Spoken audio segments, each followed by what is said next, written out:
Bi ye juma ye septembre kalo tile 11 san 2024 an bɛ aw bɛɛ lajɛlen fo aw ka wagati o cogoya la kunnafoni ale waati sera a y'aw bisimila.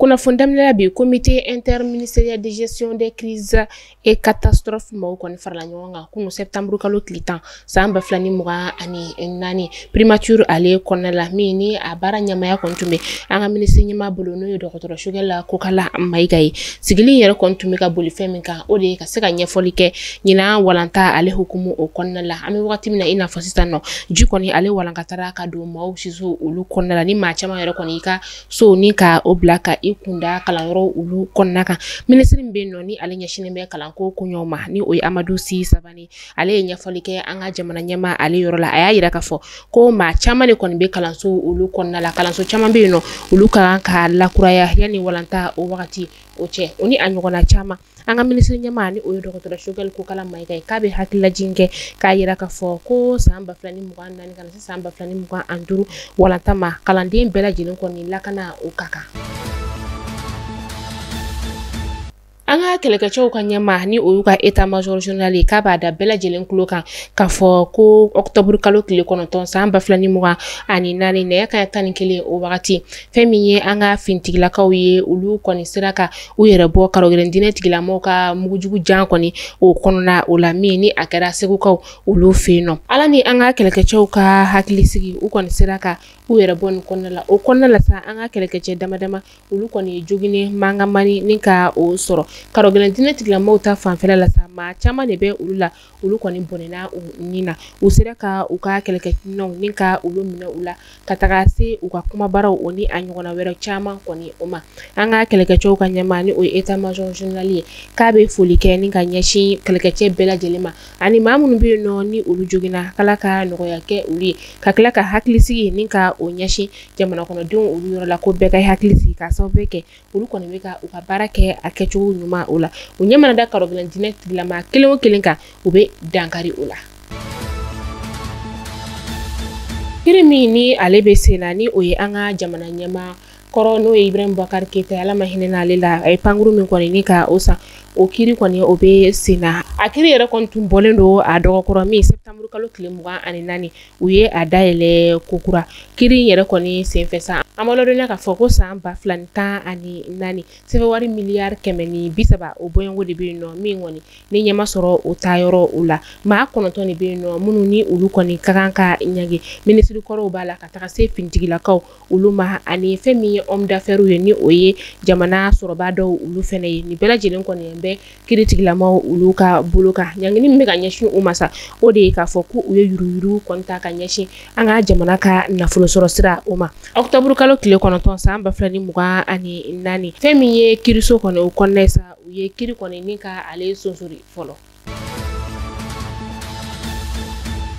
Sifinakaw ka ɲɛnaminifɛn tali ni o ye dɔrɔgu ye o kɔni bɛ ka yakubaya kosɛbɛ an ka jamana ale kɔnɔna la yan nɔ ka kɛ ni an ka fintigilakaw ka tali min kɔni ni o bɛ kɛ a yɛrɛ k'a fɔ ko sifinaka maa 2,000 o de bɛ yen nɔ min ni olu kɔni sen bɔra ɲɔgɔn dan ye ale la ka sababuya kɛ ɲɛnaminifɛn kɔni de yera u jeli la ni o ye dɔrɔgu ye o de siratigɛ la sa an ka jamana marabagaw kɔni b'a bila dagirinda la o y'a laɲini ka maa dɔw sigi sen kan walasa ka se ka ɲɛfɔli kɛ sifinakaw ye ɲɛnaminifɛn ale bɛ se ka dankari kɛ u ka adamadenya la cogoya min na wa ɲɛnaminifɛn tali a kana se ka yakubaya an ka jamana kɔnɔna la kɛrɛnkɛrɛnnenya sifinakaw olu yɔrɔ la. Projet de loi de finances san 2025 kɔni a yirala k'a fɔ ko sɛbɛnwari miliyari 80 ni a kunkan fɛn de kɔni ka kan ka don fɛn min ye kalafili ale musakaw olu la nin kɔni musaka kɔni ale votera conseil des ministres o kɔnɔna la min ni fɛn min ye wasadenw olu ka sigili min ni o kɔni kɛra kuma kɔni fɔra o senfɛ nin kuma in kɔni ale fɔlen nin kɛra fɛn min ye an ka parti politique maaw kɔni nisɔndiya ko ye kosɛbɛ u y'a yira k'a fɔ ko nin wagati kɔni na a bɛ se ka fɔ ko maaw bɛ se ka u jigi da fɛn min ye jamana kɔni ale ka segin fintigi gansan maaw olu ka bolo ka san 2025 nata in na.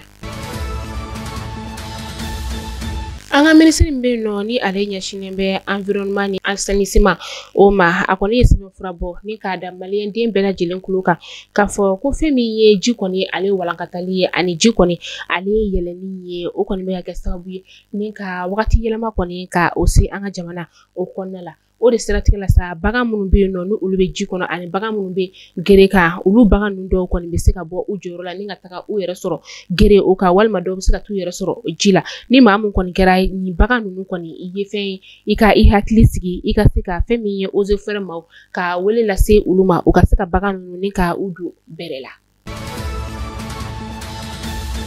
An bɛ taa Bananbakaw olu fɛ yen nɔ den dɔ ni ale si bɛ t'i jɔ san 13 la ale kɔni tora Bananba kɔji o la dɔgɔkun tɛmɛnen na kunnafoniya in kɔni ale dira u ka polisilakaw olu fɛ ni o ye Bananba polisilakaw olu ye a yirala k'a fɔ ko sɛgɛsɛgɛliw kɔni olu dayɛlɛlen don walasa ka se ka dɔn nin den yɛrɛ kɔni sera ji in na cogoya min na yan'o cɛ sa a laɲinina Bananba dugulama bɛɛ lajɛlen fɛ ko bɛɛ ka i hakili to i ka denmisɛn na. An bɛ taa Burɛmkaw olu fɛ yen nɔ Burɛm ale bɛ an ka jamana kɔrɔyan fanfɛla o la kɛrɛnkɛrɛnnenya Tawusakaw olu fɛ yen nɔ kurun dɔ kɔni ale falenba malo kɔni na ale kɔni dafirila ji la dɔgɔkun tɛmɛnen o kɔnɔna la min ni a yirala k'a fɔ ko balofɛn ninnu kɔni caman de kɔni olu tiɲɛna ani tuguni maa minnu kɔni tun bɛ kulun o kɔnɔna la maa si kɔni ma bɔnɛ a nin na nka a yirala k'a fɔ ko n'i y'a ye kulun in kɔni ko ale dafirila ji la a kun tɛ fosi ye kulun kɔni kun falen don kojugu. An bɛ taa kɔkan kibaru la yana kunnafoniya ni ka o datugu an bɛ taa Niger jamana o kɔnɔna la Niger politiki ma 9 ka taga se u ka fintigilama kɔrɔlen dɔw olu kɔni ma minnu bɛɛ lajɛlen kɔni tun bɛ Mohamed Bazoum ale ka fanga o kɔnɔna la u ka fɛn min ye jamana bugunatigɛ sɛbɛn ni o ye nationalité o minɛna u la ka sababuya kɛ u kɔni ye janfawale ta ni ka ɲɛsin u ka jamana o ma. Camerounw ka jamana marabagaw kɔni ye hakilina kura ni ka o ta k'a yira k'a fɔ ko u ka jamana ɲɛmaa ni o ye Paul Biya ye a ka kɛnɛya kunkan ko kuma si o kana fɔ jabaraso o la ko maaw k'u sigi ko ka ɲɛfɔli kɛ o kan a dabɔkun ye min ye o de ye ka se ka u ka jamana ɲɛmaa kɔni ni ka ale ka lahalayaw ni ka olu to sutura la kɛrɛnkɛrɛnnenya sa ŋunuŋunukan camanw kɔni bɛ bɔlɔlɔsiraw kana olu la ŋunuŋunukan minnu yɛrɛ kɔni ni olu tɛ tiɲɛ kuma ye.